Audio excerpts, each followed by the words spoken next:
My boyfriend became his nephew's guardian and asked to move into my inherited house, so I ended things. Now it turns out he just wants free rent and me as a babysitter. So I, 23F, inherited my grandparents' house and land last year. I'd rather have my grandparents back, but at least I have a good place to live out of college and don't have to worry about housing like many of my friends. I've been seeing my boyfriend, Adam, 24M, for a year and a half, and we plan to move in together this summer.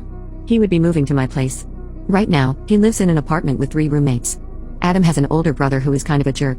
He and his girlfriend have an addiction and have been involved in shady stuff in the past. So Adam usually only talks to them on holidays. They have a son, 5M, with whom Adam sends birthday cards and gifts but who hasn't spent much time around because of the family drama. A couple of weeks ago, the worst happened, and the girlfriend passed away. Adam's brother will probably be in jail for a very long time.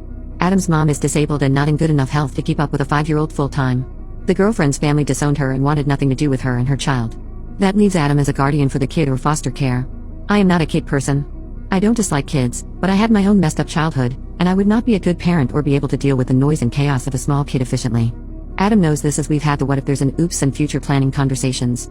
So, I was surprised when Adam asked about moving plans for us to live together so that he would have space to take in his nephew.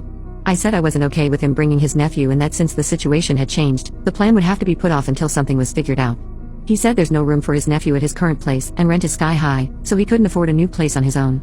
My place has plenty of room and would be perfect, and this is literally the difference between his nephew staying with family and going to foster care.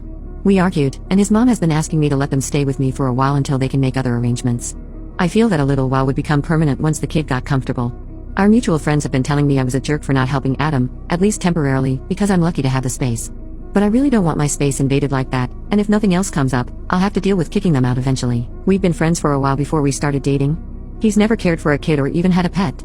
He's a good guy, but he's a dude in his early 20s who hasn't had much responsibility or tie-downs until now. Part of the reason that I want to ease into living together and thinking about marriage over a few years is that I grew up in an unstable environment with unstable people and was in foster care for a while. I want to make sure he can settle and stabilize. I don't think he completely understands what will happen when the back pats stop and he has to deal with having a kid. I think it's probably the end of our relationship. I'd be happy to continue dating seriously without living together because it would still be a year or 2 before I'd feel comfortable getting engaged and married. That's plenty of time to work on a solution, but if it's now or bust, I will have to pick bust. Feeling pressured into things is a big deal for me. Update 1. Well, the decision was made. I broke up with him last night. Reading all the responses made me realize that I don't want him to move in with or without his nephew.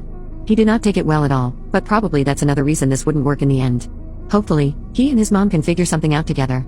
Update 2. He dropped the idea of taking his nephew in a few days after I broke up with him and called from a mutual friend's phone to ask me to take him back. I asked him why he wouldn't take in his nephew, and he said it would be too hard to do alone. So, it looks like he was expecting me to help him with a kid all along. Without a free place to live and a built-in helper, he's not interested. I did not take him back. I think the breakup was the best thing that could have happened, and I feel a lot better without him in my life.